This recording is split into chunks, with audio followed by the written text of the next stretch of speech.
is Saturday, July 19th, 2014, and the project for today is my wife's 1997 Toyota Camry 4-cylinder with a sticking idle air control valve. Stay tuned.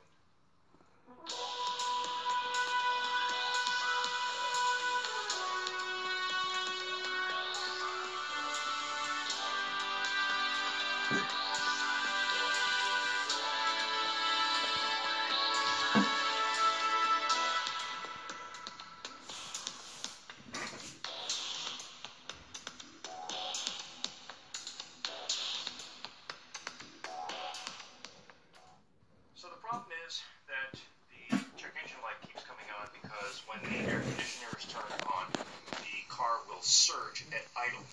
The reason for that is because the air control valve is sticking. I want to show you what I did to clean the air control valve by taking the throttle body off of the car, and then I want to show you an alternative method that I discovered can possibly be done now that I've gone through the whole process of taking it off and looking at it closely, where you don't have to take it off. You might enjoy this one. I apologize for the darkness and the shadows. I am working inside the garage. I probably should have pulled the car out, but I wanted to make sure that I would be able to complete the task and not have to leave the car outside. In any event, you're looking at the throttle body with the air ducting removed from the air box. Okay? And you'll see down inside here, this right here is the opening for the inlet to the air control valve. And the air control valve simply bypasses the throttle plate inside the plenum. Okay? So when the air control valve is actuated, some air enters through this port and bypasses the throttle plate to the plenum so that the idle speed can be controlled before the car warms up. This right here is the coil that actuates the electrical solenoid that controls the amount of airflow. I've already taken the two Phillips head screws off so you can see how this actuator mechanism works. Here's the backside of the mechanism. And the way this operates, okay, this is not actually a plunger. This is actually a shaft that rotates side to side. And this piece that's glued to the end here, this is a diametrically magnetized cylindrical magnet, meaning the north is on one side and the south is on the other side, not north on one end and south on the other end. So when the magnetic field is applied by the car's electrical system, it actually takes and rotates this. And inside there is a cylindrical gate that opens and closes. The problem is that cylindrical gate inside becomes covered with buildup, with carburetor buildup, grunge, and just crud. The remedies that I've seen online before show, the car running and literally just spraying the carburetor cleaner into this port. The problem is the carburetor cleaner will run through the body of the air control valve down through this center hose right here, which is actually an air bypass, and gets sucked into the intake manifold. The way around that, I've discovered, now that I know how it works, take this middle hose off. Just like that. Okay? And before you start spraying carburetor cleaner, put your finger on the bottom and hold it there. And then flood the carburetor with flood it with carburetor cleaner until you can almost see it in the opening. And then you can take this flapper valve and force it end to end. There's a spring-loaded mechanism inside here that's thermostatically controlled. That's what these other two hoses are. These other two hoses feed the water from the radiator through the air control valve as well, and it changes the range of motion. But you can feel, if you give it a good push in one direction, you'll feel it actually hit the stop, and you're working against a spring. And do that in both directions, and keep doing that in both directions with the carburetor cleaner flooded in this opening, and you will clean out the grunge. Then you can just release your finger from the bottom here into a cup or a little can and dump out your carburetor cleaner if you don't want to let it just fall on the back of the engine and onto the ground, and you're done.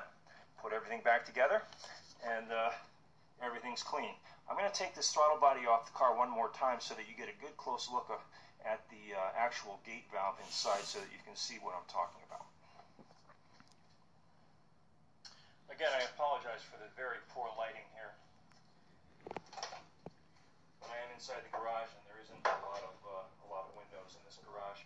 I've already loosened the 3 bolts and taken off the vacuum hoses and the throttle mechanism right here from the throttle body. All right, put it aside. Disconnected the throttle sensor and the air control valve connectors.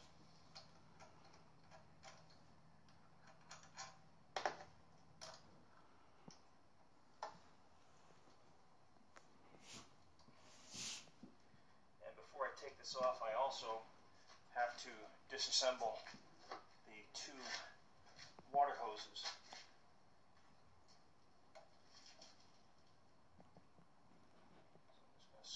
Clamps that hold the water hoses over the nipples.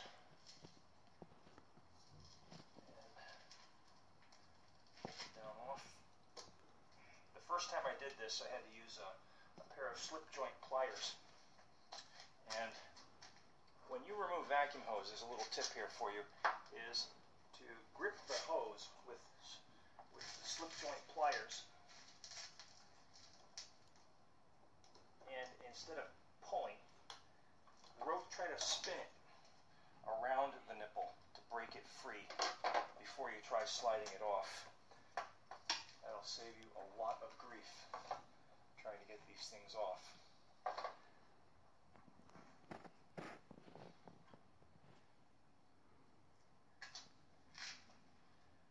Okay, so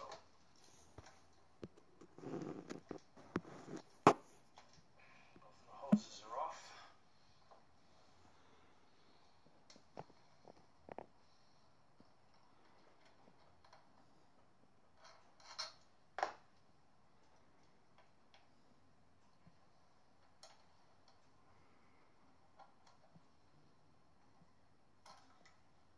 Throttle body also comes off very easily because I've already broken it free from the plenum. I did that with a piece of wood and wrapping it with the back side of my socket, my ratchet wrench. Not a lot of weight, just make sure you don't ding the metal directly. So here's the throttle body. Alright, and underneath is the air control valve. It's held on by 4 screws that you cannot get to unless you take the throttle body off. And next I'm going to show you what the air control valve looks like inside so you can see that cylindrical gate I was talking about. Okay, so here is the carburetor. Here's the throttle body with the air control valve. The 4 screws have been removed. All right, and it separates like so, and you can see the ports inside right here. This is where the water flows. All right, up over the top, and here are the bypass ports on the bottom side of the throttle body. What I really want you to see, though, is this.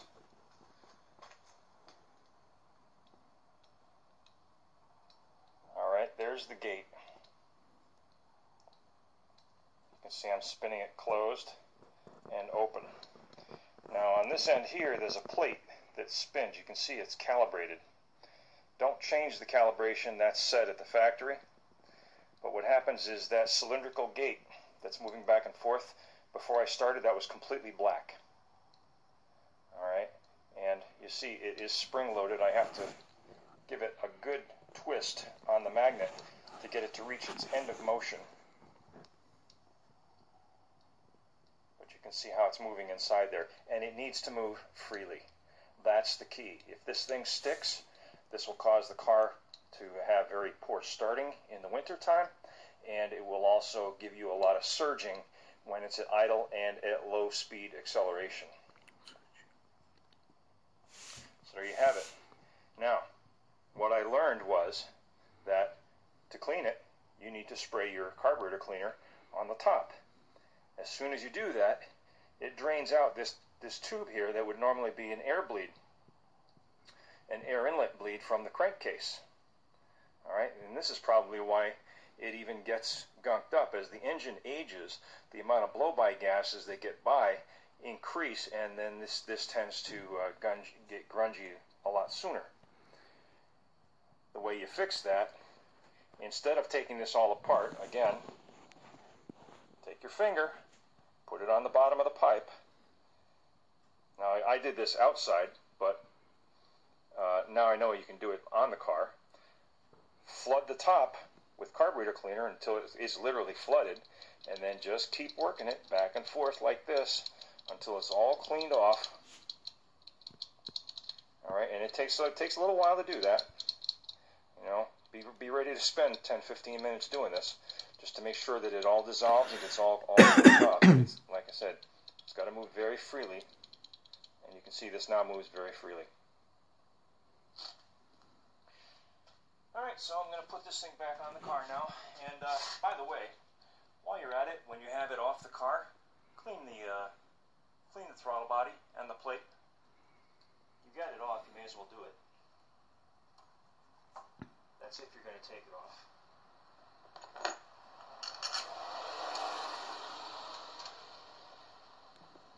So I'll give you a little time lapse now of the whole thing going together. Enjoy.